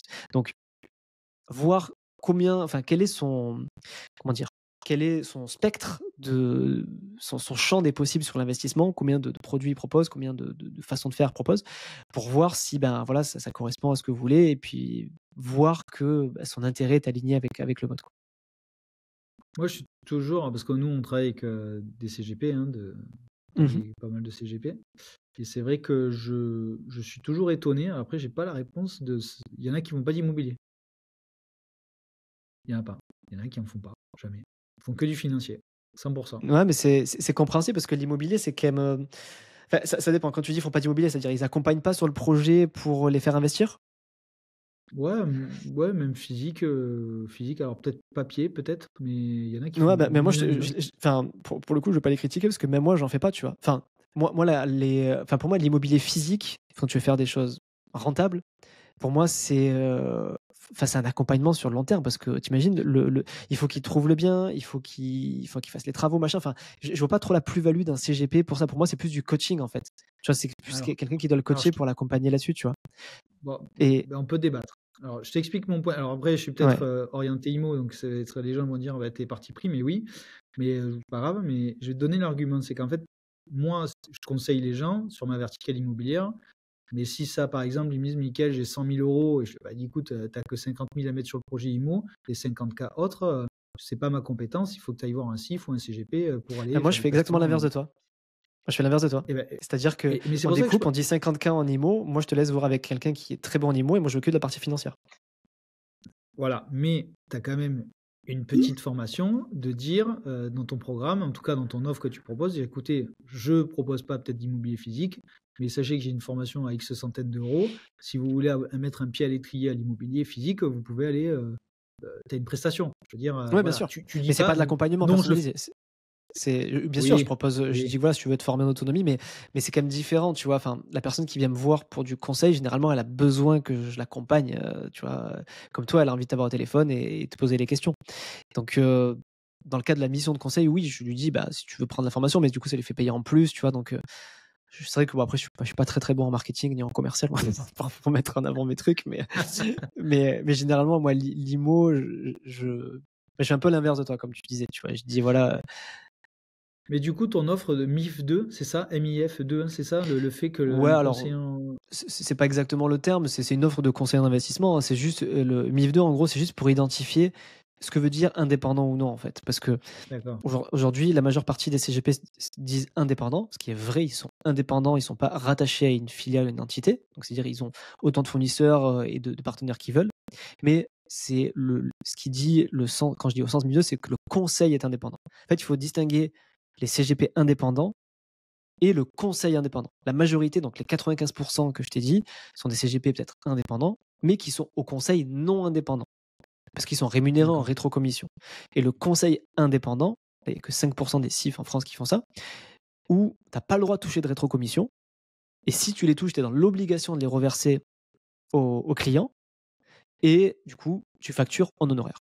Parce qu'il faut bien manger quand même, il faut bien rémunérer le conseil. Bah, bien sûr. Mais comment tu amènes ça? Parce que du coup, moi, je vois très bien l'autre côté, hein, c'est de dire, écoutez, monsieur, madame, ça va rien vous coûter. Je vous Ah oui, conseille. Et c'est plus puis, facile. de toute façon, bah, bah oui, après, il faut, d'un point de vue commercial, oui, c'est plus facile. Donc, comment toi, tu amènes le fait que de dire, écoutez, moi, je prends pas de rétrocommission, je prends que des honoraires au conseil, sachant que le français a une culture financière assez difficile, limité, mais c'est pas, je veux pas que ce soit pris comme négatif, mais assez limité de dire payer pour apprendre, c'est pas le français, quoi. Hmm. C'est pas français de mon point de vue, hein. Peut-être que je me trompe, hein. Euh, Tu cernes un vrai sujet, hein, et c'est pour ça que et, et c'est exactement la raison pour laquelle 95% des CIF CGP sont au conseil non indépendant. Parce que ouais. Bah oui, comment tu vas réussir à vendre à quelqu'un qui ne te connaît pas, ok, bah ouais. c'est 2000 balles moi pour que je te fasse passer les 100 000. Personne va dire oui. Parce que c'est beaucoup plus simple de dire au gars, bah, on passe par mon assurance vie, mon PER, machin, ça te coûte rien. Dans les petites lignes qu'il y a dans le DER ou la lettre de mission, c'est écrit clairement hein, ce qui touche, 0,5%, 1% par an, machin, donc ça paraît pas beaucoup. Mais en réalité, c'est énorme sur le long terme. Tu dois connaître, je pense, le phénomène des intérêts composés. Je pense que ton audience aussi Bien doit sûr, ouais. connaître le phénomène. Le phénomène des intérêts composés, ça marche dans les deux sens. Ça marche quand toi, tu les Mm. fais travailler pour toi, mais quand tu as les frais au milieu récurrents, ça marche aussi pour freiner ta performance. Donc, moi, Mm. c'est mon argument principal pour dire, OK, tu te fais accompagner par un CGP au conseil non indépendant, c'est gratuit sur le moment, mais au bout de 20 ans, ça va te coûter tant. Avec un CIF au conseil indépendant, ça va te coûter, OK, à l'instant T, tant. Mais par contre, après, les intérêts composés, ils sont 100% pour toi et tu n'as pas de frottement en termes de frais à cause de ça. Et moi, mon argument massu, c'est, et puis je pense qu'il n'y a pas plus légitime comme entité, c'est je prends le simulateur de frais de l'AMF, on le fait ensemble, hein. On dit ok, tu passes par l'assurance vie classique avec 3% de frais sur versement, 2% de frais de gestion parce que tu as les frais de gestion, tu as les frais sur versement, tu as les frais liés aux unités de compte, machin. VS, si on passe en indépendant et que moi je vais t'optimiser les frais au mieux à risque équivalent, et j'insiste là-dessus, c'est à risque équivalent, et ben à la fin, généralement, c'est des sommes à 6 chiffres hein, qui sont économisées. Vraiment des sommes à 6 chiffres hein, qui sont économisées et qui sont dans la poche du client. Donc, généralement, voilà, ça permet de faire comprendre aux gens en fait l'impact. Après, j'ai aussi, je vais pas te mentir, j'ai aussi un autre argument, enfin un autre avantage injuste, c'est que je fais de la création de contenu. Et Ouais. vu que c'est moi qui fais l'éducation financière dans mon podcast, je le répète ça souvent, je l'explique, je passe mon temps à expliquer tout ça. Donc les gens qui viennent me voir, ils savent déjà en fait. Et ils viennent me voir que pour ça en fait. Ils disent, moi je vais travailler avec toi parce que tu es au conseil indépendant. Parce que 100% de tes clients viennent du podcast Oui, ou tu fais autre chose? 100% de mon podcast. Ah ouais, d'accord. Non, mais oui. Non, mais alors, il y a quand même un apprentissage. C'est peut-être que tous les CIF ou CGP devraient faire de la création de contenu. Et c'est non mais tu rigoles, mais c'est un vrai sujet. Et c'est pour ça que Ah la ouais. plupart des gens, la plupart des cibles ne sont pas indépendants parce que justement, le vrai problème, c'est l'acquisition. Le problème, c'est l'acquisition client. Et Et moi, oui, j'ai oui. que des gens qui viennent me Mm. voir sur LinkedIn, des gens de mes abonnés qui veulent devenir CIF, qui veulent faire comme moi indépendant, mais ils disent, mais si on crée pas de contenu, comment on fait pour convaincre les gens? Et je leur dis, Ah, franchement, moi, je je sais pense que c'est pas. pas possible. Et je pense que c'est Non, très mais compliqué. C'est très alors, compliqué. moi, j'ai l'impression que je suis un peu plus commercial que toi. Moi, j'ai fait du métier par le passé où bon, ça a été ma fonction. Et en fait, c'est du call-call, hein, comme on appelle à l'époque. Mais moi, on appelait ça taper dans le bottin, taper dans le dur. Certains, peut-être, se reconnaîtront. Et c'était ça, la fonction de commercial. Alors maintenant, c'est très popularisé. Mais si tu veux acquérir un client dans ton domaine, je vois très bien le sketch de vente. C'est monsieur, madame, je vous appelle à 18h ou 19h le soir. Je vous payez combien d'impôts? 2000. Ah, super, j'ai une offre pour vous. C'est magnifique et ça vous coûte rien. Alors que toi, les gens, ils ont déjà passé cette barrière-là psychologique de se faire accompagner. Et donc, ils savent déjà ton offre, ils savent déjà ta légitimité, ta crédibilité. Donc, je pense que c'est du travail. C'est long, peut-être, mais c'est plus. Je sais pas comment dire, mais c'est une autre approche. Pas pareil. Ouais, et puis l'autre chose qu'il y a, c'est que moi, j'ai jamais démarché. Moi, il y a une liste d'attente de 80 personnes pour bosser avec moi parce que, en gros, moi, je peux pas me dédoubler, tu vois. J'ai pas besoin de démarcher, en fait. Le podcast, c'est comme c'est ma façon de convaincre et de me rendre légitime, et les gens, ils ont envie de travailler avec moi pour ce sujet-là. Et, c'est d'ailleurs pour la raison pour laquelle en ce moment, du coup, j'ai pris la décision enfin de travailler avec quelqu'un pour absorber la demande, parce qu'il y avait qui s'impatientait dans la liste d'attente. Et j'ai insisté pour trouver un CIF indépendant comme moi. Et du coup, je l'ai trouvé, c'est cool, là, on commençait à bosser ensemble. Et lui, il me dit, moi, ça fait 2 ans que je fais ça. Il me dit, mais je galère. Il me dit, moi, je fais pas de chiffre parce que, en fait, c'est très compliqué de convaincre. Mais il m'a dit, moi, j'ai le temps de faire toutes les choses bien comme toi tu fais, mais moi, j'ai pas le flux que toi tu as. Donc, en fait, on a trouvé le truc, c'est que moi, j'ai le flux, mais j'ai pas le temps. Lui, il a le temps, mais il a pas le flux. Donc, en gros, on va bosser comme ça, quoi. Non, mais c'est génial. Non, mais en tout cas, je pense que ton approche de création de contenu, SIF, tout ça, déjà, bon, maintenant, ça émerge On n'est pas depuis beaucoup, 2-3 ans. hein, de Mais créateurs de contenu qui sont SIF. Non. Non, ça c'est sûr, hein, ça c'est sûr. Non, après, bon, moi j'en connais beaucoup, et on travaille pas avec eux, mais qui font partie des réseaux, et c'est un autre monde. C'est un autre monde, en tout cas. C'est ça. Après, moi, c'est un peu mon. Enfin, bon, après, ouais, j'ai pas forcément déblatéré là-dessus, mais c'est quelque chose. Moi, le conseil indépendant, c'est vraiment quelque chose qui me tient vraiment à cœur, parce que Ouais.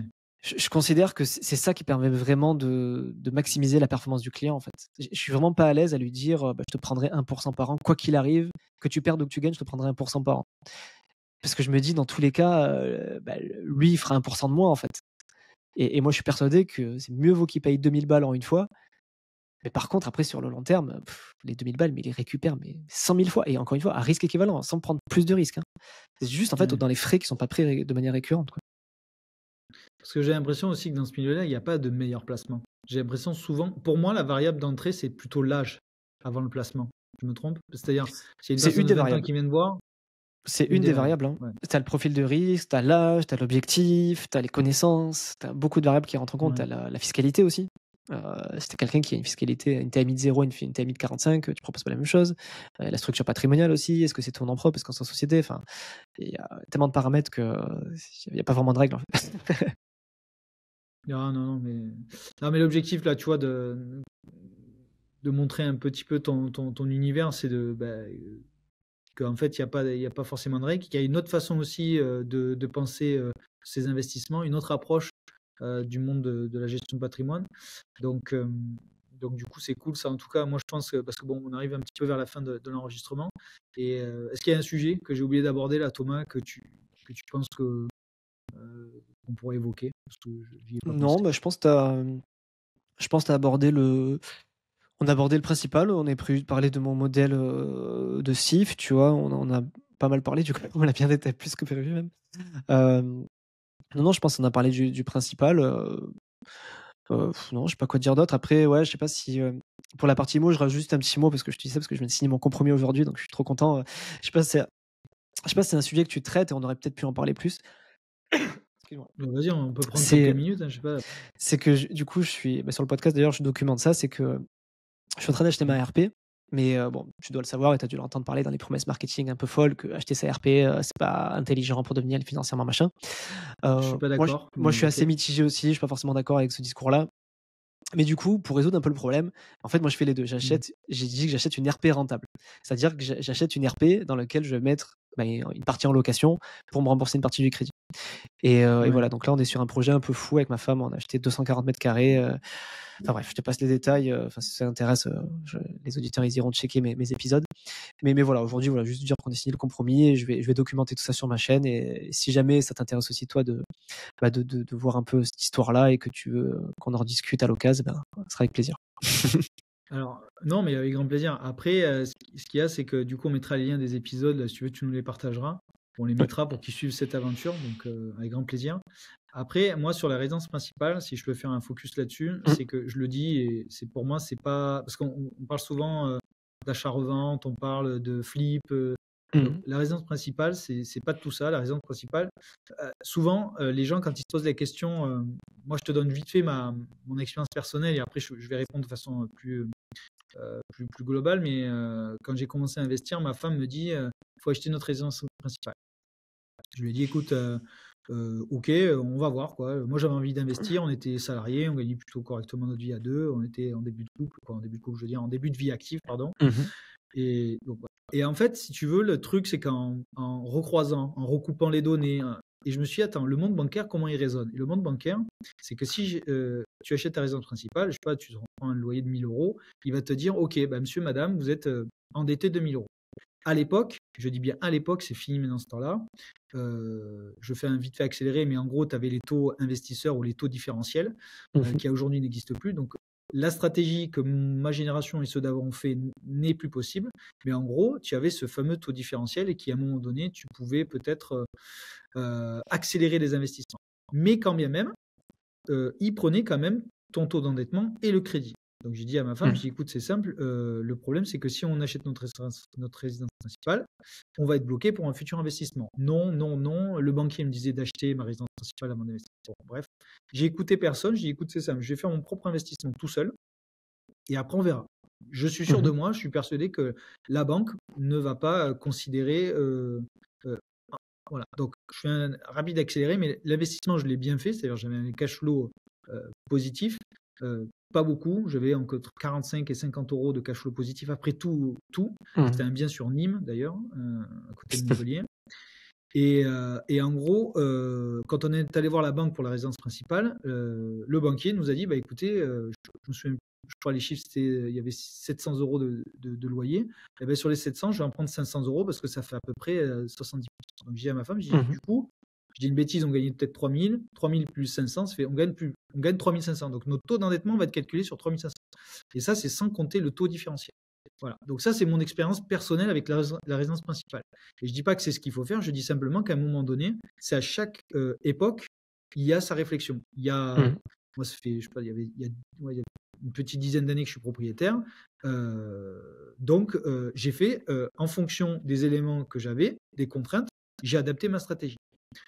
À aujourd'hui, je dis bien à aujourd'hui, moi, quand je suis confronté à une personne qui dit ouais, mais j'hésite entre investir et ma résidence principale, et tu vas voir que c'est contre-intuitif, je dis que la résidence principale est le premier rempart à la retraite.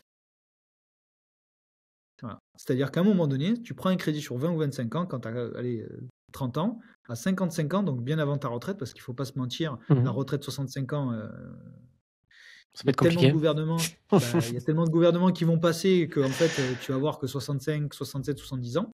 Mmh. Voilà, donc c'est un autre sujet.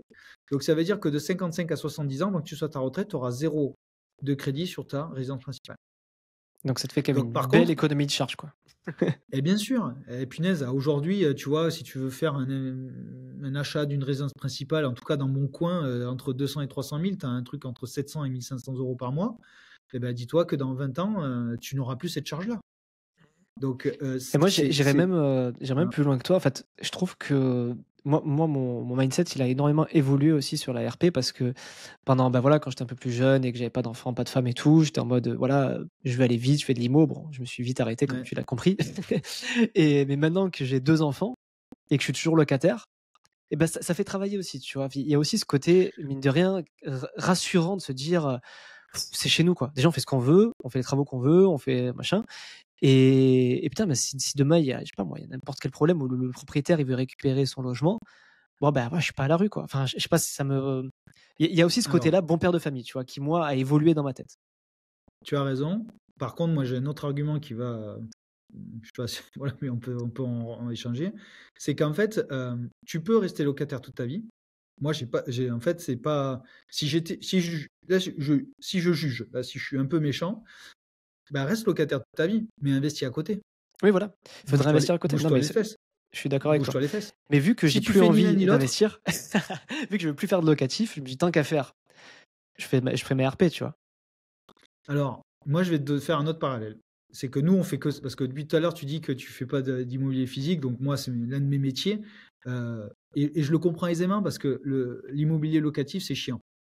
Mais moi, je Mhm. dis souvent, déjà, ne faites pas que du locatif. Déjà, faites-en un ou deux, parce qu'en fait, tu l'as très bien dit tout à l'heure, tu as dit, voilà, j'ai eu pas mal d'écueils, pas mal de taux d'emmerde sur mon premier investissement. Et punaise, Thomas, tu as pris 60K. 60K.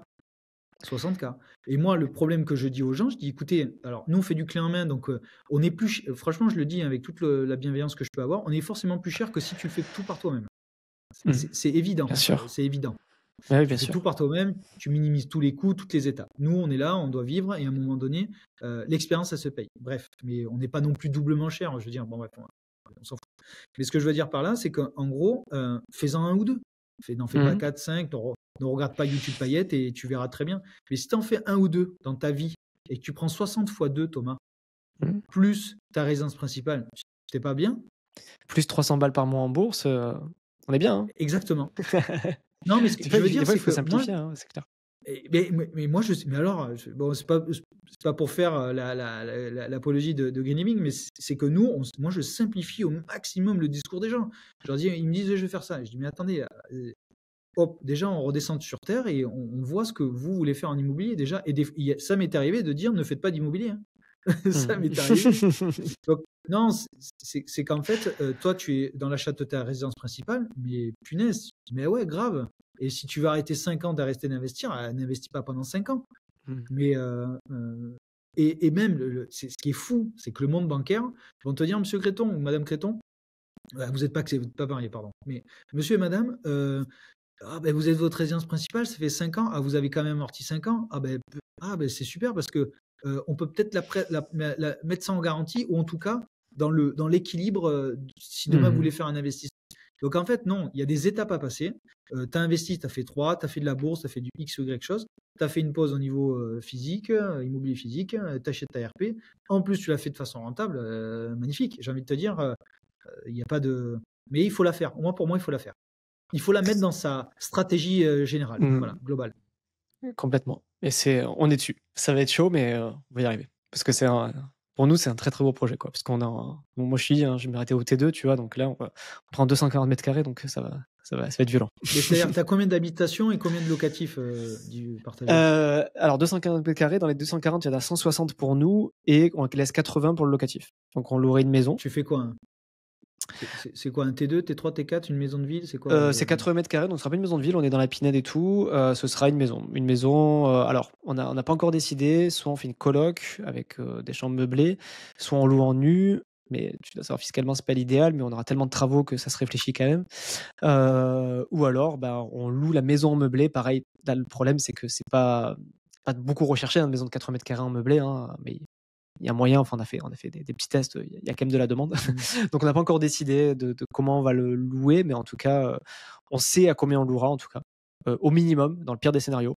Donc c'est-à-dire en nu, on sait à combien on louera et on restera rentable. Enfin, c'est-à-dire qu'on aurait la moitié du crédit qui est remboursé, grosso modo. On aurait la moitié du crédit qui est remboursé par le locataire et nous, on aurait 160 pour nous. Alors en réalité, on fera 130 plus 30 mètres un peu de stockage, tu vois. Voilà, grosso modo, ça nous laisse. On a quand même une baraque de 130 mètres carrés avec 600 mètres carrés de terrain, tu vois. Enfin, pour nous, c'est juste incroyable parce que, enfin bref, on part de loin avec ma femme. Hein. Au début, on vivait dans 20 mètres carrés. Là, aujourd'hui, tu vois, là bon, on est bien en ce moment. On va pas se mentir, on est dans 80 mètres carrés. On est quand même très bien là où on est. Mais avec les 2 enfants, et puis on travaille tous les 2 de la maison, donc ça commence à faire un peu petit quand même. Donc là, avec 130, on va être très bien, quoi. Mais très bien, tu viens de dire d'un scénario qui est à faire dans l'immobilier quand tu veux ta résidence principale. Il y a toujours des solutions. Il y a toujours des solutions. Et quand même, petite pique gentille, amicale, c'est que tu t'as dit que tu arrêtais de faire quand même de l'immobilier c'est physique. ça. C'est ça. Non, mais c'est pour ça que c'est ce que j'ai dit. En fait, je voulais arrêter parce que je sais la charge mentale que ça prend. Et là, on vient de signer aujourd'hui et je sais qu'on s'est embarqué dans un truc, je vais pas dire un truc de merde parce que en fait, si ça avait été que pour du locatif, je l'aurais pas fait. C'est-à-dire, si t'avais été de l'immeuble de rapport, machin et tout, je l'aurais pas fait. Là, vu que je sais que à la fin, c'est pour être bien avec ma famille et mes 2 enfants, c'est ça qui me motive aujourd'hui à en faire, clairement. Et voilà. J'aurais pas eu l'énergie. Ouais, c'est ça. J'aurais pas eu l'énergie de faire ça juste pour le cash flow. Mais là, j'aurais à la fois la construction de patrimoine et à la fois un confort de vie que je veux pour mes enfants et voilà. Et ça c'est juste des évolutions que j'ai eues dans ma vie parce que il y a 2 ans j'aurais jamais fait ça, quoi. Enfin 4 ans j'aurais jamais fait ça et puis maintenant qu'il y a les 2 petits, on évolue, quoi. Hein. On a envie de mettre bien la famille. Enfin j'ai envie d'être bien avec mes enfants, quoi. simplement. Et c'est totalement louable et tu as bien raison. En tout cas, moi, je pense qu'on a le même profil, donc je suis complètement d'accord avec ce que tu dis. Bon, du coup, en tout cas, je pense que c'est une conclusion la plus longue du podcast Le Grenier, mais C'est clair. c'était très intéressant, comme quoi l'immobilier physique, qu'on peut le dire, si je peux me permettre une mini conclusion, c'est qu'elle est quand même malgré tout au milieu de Bien sûr, quasiment 100% des foyers. Tout. Et qu'il y a des stratégies, il y a des choses à faire et qu'il faut s'écouter. Il faut s'écouter soi-même. Parce que souvent, on dit, ouais, sortir de sa zone de. On est un peu pris par la sortie de sa zone de confort. Et j'ai envie de dire aux gens, mais reste dans sa zone de confort et maximise ta zone de confort. Si tu n'as pas envie de faire de l'immobilier physique, mais fais de la pierre papier. Et ça ira et tu resteras dans ta zone de confort. Tu ne gères pas de locataire, tu ne gères rien. Mais va voir d'autres. Dans ta zone de confort, fais-toi des petits cercles où tu te sens en confort, mais fais des choses dans cette zone de confort. Parce que c'est le mouvement qui fait avancer. Alors après, c'est un peu con, c'est un peu peut-être gourou de dire ça, mais les gens statiques, voilà, mais fais. Reste dans ta zone de confort, mais fais. Voilà, bon, bref, voilà, c'est un peu ce que je pense. Je m'enflamme un peu là, mais c'est un peu ça, quoi. Bon, en tout cas, Thomas, on mettra tout ce qu'il faut en lien de description de ton podcast, tes accompagnements, on mettra tout. Avec plaisir, merci beaucoup. Quand ça sortira. En tout cas, je vais faire un peu la réclame de fin. On est sur YouTube, on est sur Spotify, Apple Podcast. Mettez des 5 étoiles, s'il vous plaît, c'est comme ça qu'on se fait connaître. Sur YouTube, je ne sais pas où on mettra, mais abonnez-vous, ou en tout cas, faites-nous des retours. On répond à tout, et puis de toute façon, on essaie de s'améliorer d'épisode en épisode, parce que c'est la création de contenu, jamais c'est fini. Il y a toujours des améliorations, et ça va tellement vite dans ce milieu-là aussi que voilà. Donc, merci à tous, merci Thomas, et puis je te dis merci à toi, Michael. À bientôt. Ciao. C'est la fin de l'épisode. J'espère que cela vous a plu. Mais on va pas se quitter comme ça. Et il existe 3 moyens pour continuer ensemble. Premièrement, me faire des retours. Je réponds à tout. Deuxièmement, la newsletter. On parle d'actualité sur l'immobilier, les différentes stratégies immobilières, mais on partage aussi nos dernières opportunités ou tout simplement découvrir l'avancée de notre aventure chez Green Living. Ou sinon, la troisième, c'est de pouvoir bosser, travailler avec nous. Et là, on a 2 formats, l'accompagnement et le clan. Donc je vous dis à très vite. Ciao.